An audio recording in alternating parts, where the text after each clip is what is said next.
Hello दोस्तों, बहुत बहुत स्वागत है आपका हिंदी मीडियम के नंबर 1 चैनल शुभम क्लासेस में। जैसा कि जानते हैं मेरा नाम सुनील चौधरी है। हम लोग कहां तक पहुंच गए अपने लास्ट टॉपिक पे, और आज विद्युत रसायन का लास्ट टॉपिक है। ये लास्ट वीडियो है, इसके बाद विद्युत रसायन खत्म हो जाएगा। आपके इंतजार की घड़ियां हो जाएगी खत्म, क्योंकि बहुत सारे बच्चों का डिमांड था कि सर सेकेंड बुक स्टार्ट करिए। तो नेक्स्ट क्लास में हम सेकेंड बुक लेके आएंगे और सेकेंड चैप्टर हमारा होगा पहला हेलो एल्केन्स। बहुत ही मोस्ट इंपॉर्टेंट है, बहुत ही अच्छा चैप्टर है, और इसके लिए आप थोड़ा सा रिवीजन करके आएगा अपने कार्बनिक यौगिक को जो आप 11th में पढ़े। इससे पहले हम चैप्टर स्टार्ट करने से पहले अपने प्रीवियस टॉपिक पे थोड़ा सा नजर डालते हैं जो हम लोग लेक्चर 6 में डिस्कस किए। लेक्चर 6 में क्या डिस्कस किए?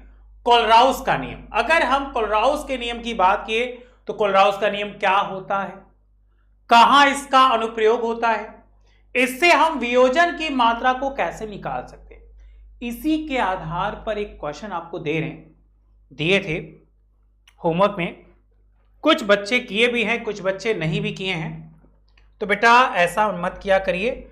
अगर आप क्वेश्चन को लगाएंगे नहीं तो सीखेंगे कैसे, बताइए। आइए होमवर्क वाले क्वेश्चन को सॉल्व किया जाए। तो एक छोटा सा सॉल्यूशन है। प्रश्नानुसार आपको क्या दिया था, क्वेश्चन को पढ़िए। आपके पास क्वेश्चन है, सांद्रता दी थी C का मान 0.025 m। उसके बाद आपको वहां पे मेथनोइक अम्ल की चालकता दी है, कितना? 46.1। अब पूछा है वियोजन की मात्रा। वियोजन की मात्रा और क्या? वियोजन स्थिरांक। ये दो चीजें आपको बताना है। अगर हम वियोजन की मात्रा की बात करें तो एक छोटा सा फॉर्मूला दिखे थे प्रश्नानुसार। क्या? Alpha equal to lambda C upon lambda infinite, धनायन था पॉजिटिव, और दूसरा था क्या? नेगेटिव। वैल्यू देखो दी है आपको, सांद्रता दे दिया है 46.1 बटा, वहां पे दो मान और दिए थे, lambda infinite H plus 349.6, lambda infinite COO minus 54.6। तो 349.6 प्लस 54.6, पहले नीचे वाले को जोड़ते हैं। 349.6 54.6, 6 6 12, 9 4 13 1 14, 5 4 9 1 10 और 3 1 4। क्या आया? 46.1 अपॉन 404.2। अब क्या करो, इसको भाग कर दो। भाग करने पर आप कैलकुलेटर का इस्तेमाल कर लीजिए, आंसर आएगा 0.11। उसी तरह हमसे दूसरा पूछा वियोजन स्थिरांक। क्या? K equal to C into alpha square. C दिया था 0. 025 अल्फा स्क्वायर, अल्फा है आपका इतना 0.11 का होल स्क्वायर। तो 0.025 गुणे 0.11 गुणे 0.11, तो 0.025 गुणे इसका गुणा कर दो, 11 11 21 121, तो 121। अब इसी का क्या करना है, गुणा कर दीजिए। तो 0.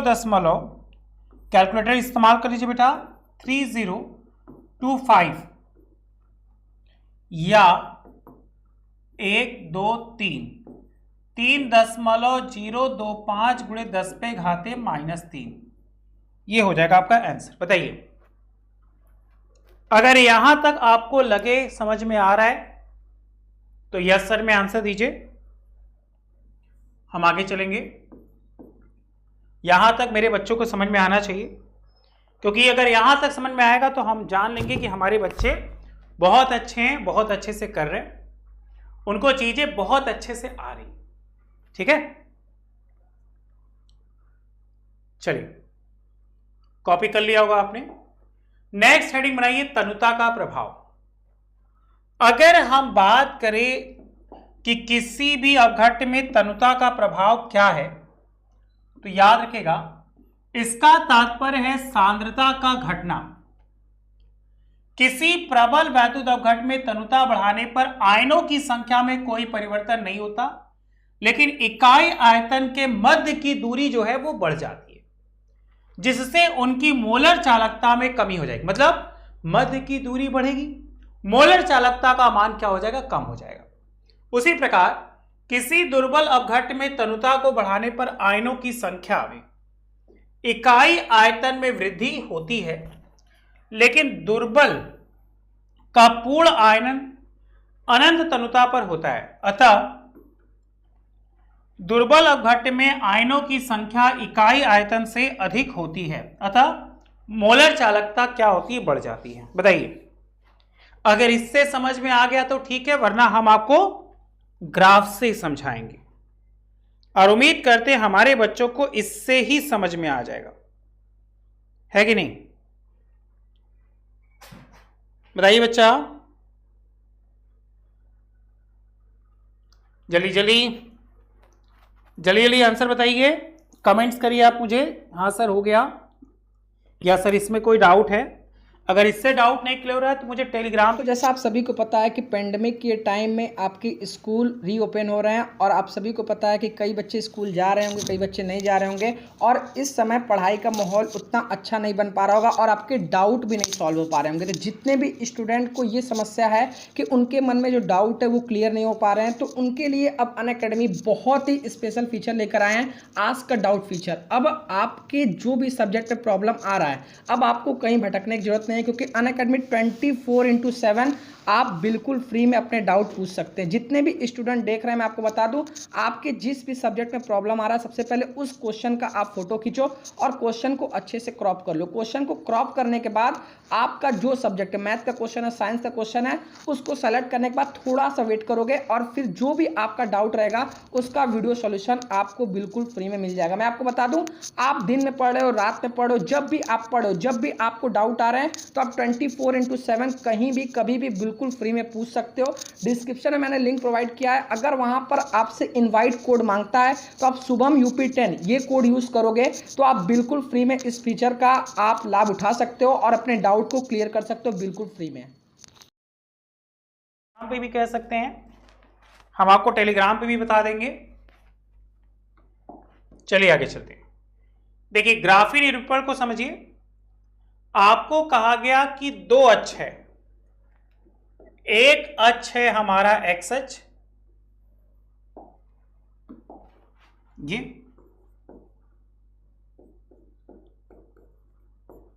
और दूसरे अक्ष पे हम रख लिए वाई अक्ष। यहां पे प्रबल अवघट्य रख लिए NaCl और KCl। दुर्बल अवघट्य देखो यहां पे है CH3COOH। इधर चलेंगे तो इसकी मोलर चालकता होगी, इधर चलेंगे तो तनुता होगी। बताइए, क्या ये बात समझ में आ रही है सबको?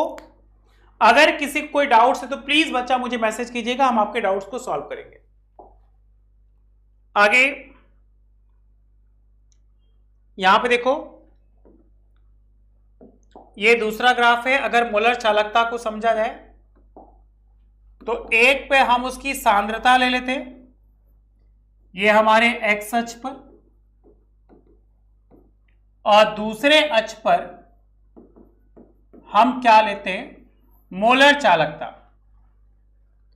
तनुता का मान ये है, मोलर सांद्रता हमारी ये है, तो तनुता हो गया प्रबल अवघट्य। बताइए, क्या यहां तक किसी को कोई डाउट्स है? होना भी नहीं चाहिए कोई डाउट्स। ये दोनों ग्राफ आप एक साथ देख लीजिए कि आपको ग्राफ समझ में आए क्योंकि अक्सर एग्जाम में ग्राफ भी पूछा जाता है। तो अगर ग्राफ को समझे रहेंगे तो आपको बिल्कुल अच्छे समझ में आएगा।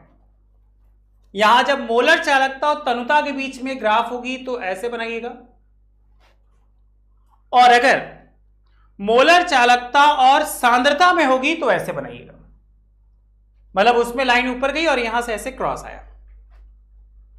इसी को कहते हैं ढाल उतर रहा है। अगर आप लोग इकोनॉमिक्स पढ़े होंगे या अगर आपके सर पढ़ाए होंगे तो बताया इसी चीज को ढाल कहते हैं। चलिए नेक्स्ट, आखिर में चालकता का मापन हम किससे कर सकते हैं? तो प्रीवियस वीडियो में हम लोगों ने पढ़ा था चालकता को मापने के लिए हम एक नियम का इस्तेमाल करते हैं। उस नियम को कहते हैं कोलराउस का नियम। देखिए, कोलराउस के नियम में चालकता प्रायोगिक मान निम्न सूत्र द्वारा किया जाता है। ये इस सूत्र को एकदम रट जाइए, जहां ये सांद्रता पर मोलर चालकता है, अनंत तनुता पर चालकता है, ये इसका स्थिरांक है और C इसकी सांद्रता है। बताइए, समझ गए? सांद्रता समझ में आ गई? क्या कहा गया? इसी प्रकार जब बॉर्न आल सगर के अनुसार जब उसके नियतांक की हम बात किए तो हम लोगों ने नियतांक क्या देखा? देखो, B इसका स्थिरांक है, तो B बराबर 82.48 बटे dt अब 1/2 और प्लस 82.0 अपॉन dt 3/2/8। अब इसके मान को यहां पे देख सकते हैं कि D बराबर माध्यम का परावैद्युतांक, T परम ताप और N विस्कासित गुणांक, जिसको श्यानता गुणांक भी कहते हैं। एक आपके एग्जाम में पूछा जाता है व्हील स्टोन ब्रिज की सहायता से चालकता का मापन। इसका नाम आप सुने होंगे, ये फिजिक्स में भी सुने होंगे और हम लोग पढ़ ही रहे। फिजिकल केमिस्ट्री मतलब ऐसी जो फिजिक्स और केमिस्ट्री दोनों का मिश्रण है। तो देखिए, व्हील स्टोन ब्रिज, अगर कोई डाउट्स है तो बताइए। व्हील स्टोन ब्रिज को ध्यान से देखिए, इसको देखने के बाद ऑब्जर्व करिए इसमें क्या क्या है। तो देखिए, यहां बैटरी है और इस पे बहुत सारे प्रतिरोध लगे, R1, R2, R3, R4, बीच में एक सेल भी लगा दिए। ये हमारा प्रतिरोध है। अगर एग्जाम में आ जाए कि व्हील स्टोन ब्रिज का चित्र बनाइए तो देख सकते हैं। इसके बाद उनके ग्राफ की चालकता को देखिए तो R1/R2 और R3/R4। अगर मुझे R4 चाहिए तो R4 यहां ले लो, R2 और R3 में गुणा हो जाएगा, R1 आ जाएगा नीचे। कैसे? ऐसे देखो, R4 को ले आओ यहां तो R1 आ गया, यहां R2 हो जाएगा इसमें गुणा, तो R4 बराबर हो गया R2 इंटू R3/R1। चालकता जो है वो 1/R4 होती है। तो जब R4 को नीचे रखे तो वो पलट गया, मतलब ये चीजें ऊपर आ गई। तो ये हो गया R1 R2 बराबर R3। तो यहां से इसकी जो चालकता निकली बेटा, वो चाहो तो कह सकते हो आप क्या, C बराबर R1/R2/R3 या C बराबर 1/4, या उसी चीज को ऐसे कर लो जो पलट गया था। अब हम लोग अपने चैप्टर की लास्ट हेडिंग पे चलते हैं। इसके बाद ये चैप्टर हो जाएगा खत्म और हम आपको एक वैद्युत रासायनिक का देंगे क्या, न्यूमेरिकल्स और एमसीक्यू। जैसा कि मेरे बच्चे जानते हैं एमसीक्यू हम लोग के बोर्ड एग्जाम के लिए बहुत ही मोस्ट इंपॉर्टेंट है। तो एमसीक्यू क्वेश्चन एक वीडियो इस पे बनेगा, जैसे हम लोगों ने अपने प्रीवियस पी ब्लॉक पे बनाया, वैद्युत विलयन पे बनाया, ठोस अवस्था बनाया, उसी प्रकार एक वीडियो इस पे भी बनेगा। क्या है, देखिए विद्युत रासायनिक श्रेणी क्या कहा गया, अर्धसेलों के मानक इलेक्ट्रोड विभव के मानों को क्रमबद्ध रूप में लिखने पर एक श्रेणी प्राप्त होती है जिसे विद्युत रासायनिक श्रेणी कहते हैं। आप लोगों से रिक्वेस्ट है कि कुछ देर के लिए आप किताब निकाल लीजिए। अगर किताब निकाल लेंगे तो बहुत ज्यादा हेल्प हो जाएगी, ठीक है, और उसमें हम टिक लगा देंगे, आप उसको सॉल्व कर लीजिएगा। आपको याद होगा कि इसको रखने के लिए हम IUPAC का मानक का इस्तेमाल करते हैं और इलेक्ट्रोड विभव को उनके अपचयन विभव के रूप में लिखा जा सकता है। अब जैसा कि IUPAC आप जानते हैं, आप मुझे क्या करिएगा, IUPAC का फुल फॉर्म बताइएगा। देखिए किसको किसको याद है, हमने बताया एक दो बार आपको वीडियो में। IUPAC का फुल फॉर्म्स आपको बताना, ठीक है, हो जाएगा फुल फॉर्म्स। ये आपका रहेगा होमवर्क। मुझे क्या चाहिए, मान। विद्युत रासायनिक श्रेणी के द्वारा अगर हम मान की बात करें तो देखो बच्चा, दो कॉलम बनाइए। एक कॉलम आपको लिखना है इलेक्ट्रोड अभिक्रिया,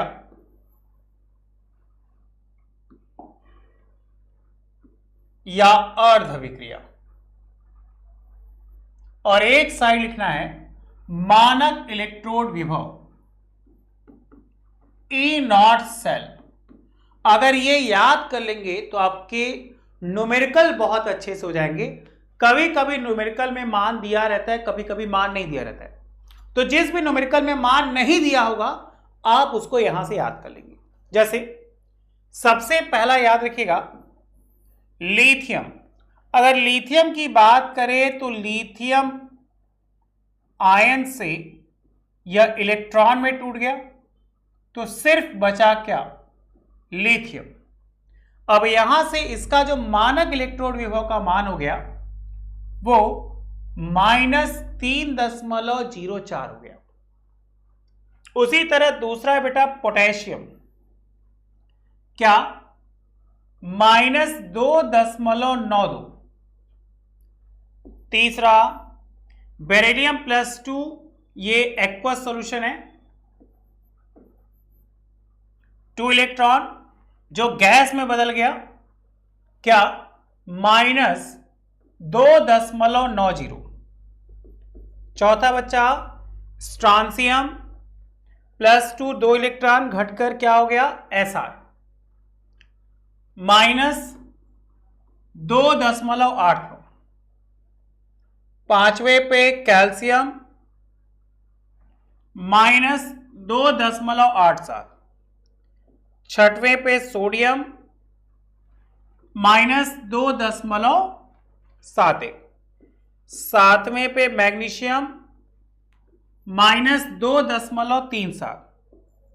आठवें पे एल्युमिनियम -1.66 और नौवें पे मैग्नीज कितना, -1.18।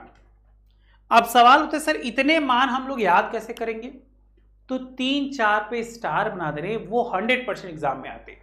जैसे आप याद कर लीजिए बच्चा, कैल्शियम, मैग्नीशियम और पोटेशियम।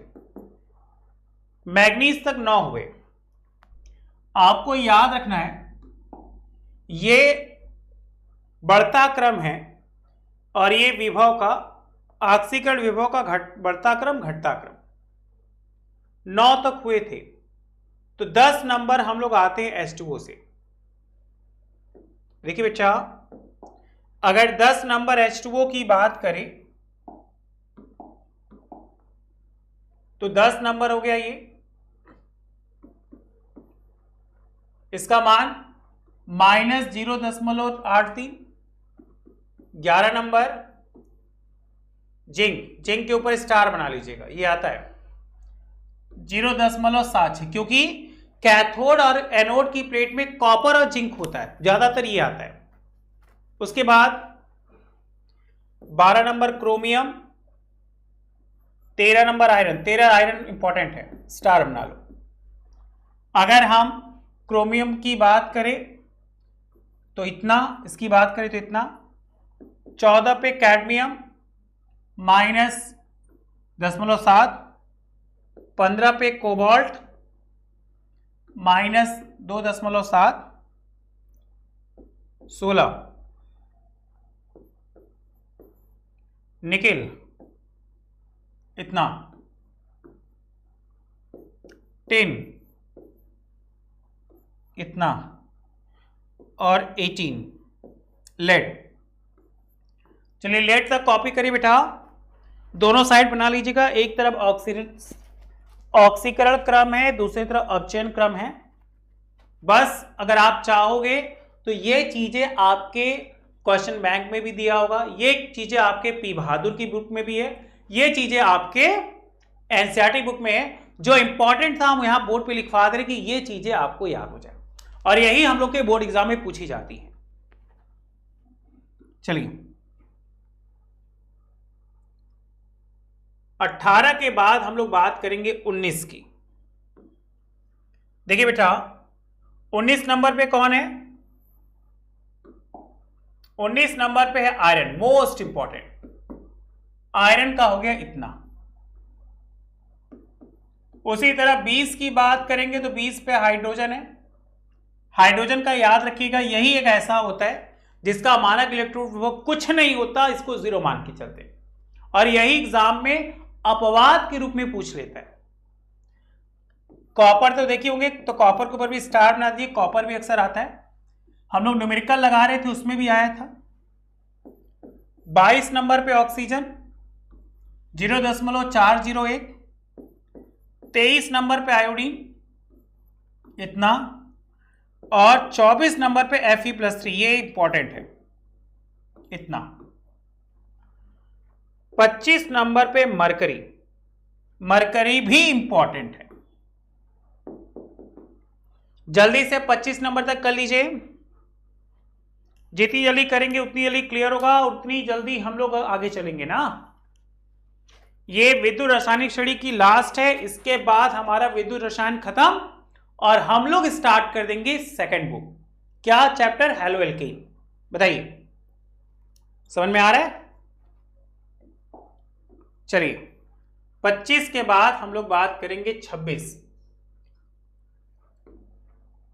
बस खत्म है, इसीलिए कम से कम 40-45 लिखवा दे रहे कि आपको याद हो जाए, क्योंकि आप ऐसे याद करोगे तो नहीं याद होगा। 26 नंबर पे है सिल्वर।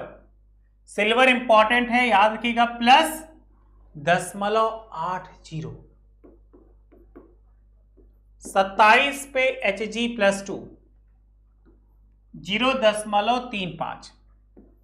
28 पे बेरियम इतना।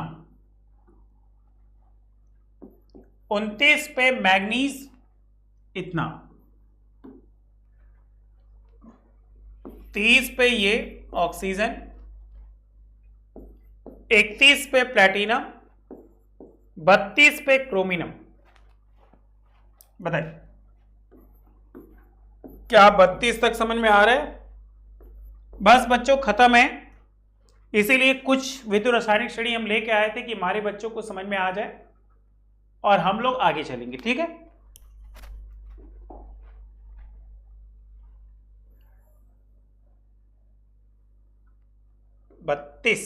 बत्तीस के बाद ये है 33। क्लोरीन। 34 सोना इंपॉर्टेंट। 35 36 37 और 38। उम्मीद करते इतना काफी होगा आपके लिए। अगर और चाहिए तो बता दीजिएगा, हम आपको अपने टेलीग्राम ग्रुप में दे देंगे। यहां से ये भी चैप्टर हो गया फिनिश्ड। आप नोटिस करिए, हम लोग 4 चैप्टर कर चुके फिनिश्ड। ठोस अवस्था, विलयन, पी ब्लॉक और विद्युत रसायन। अगर इन चारों चैप्टर में किसी में भी किसी को कोई डाउट्स होगी तो मुझे जरूर मैसेज कीजिएगा, चाहे टेलीग्राम पे चाहे कमेंट बॉक्स में। हम सबके कमेंट्स का रिप्लाई करेंगे। और इसके साथ ही साथ आपको बता दें, हमने आपको सभी के एमसीक्यू प्रोवाइड करा दिए। जैसे पी ब्लॉक का आपको मिल गया, विलेन का मिल गया, ठोस अवस्था का मिल गया। और नेक्स्ट वीडियो इसका एमसीक्यू बनाने के बाद ही हम लोग सेकेंड बुक पे चलेंगे। ठीक है, तो आज के लिए इतना ही। Thank you so much, bye bye. घर पे रहिए, स्वस्थ रहिए, मस्त रहिए।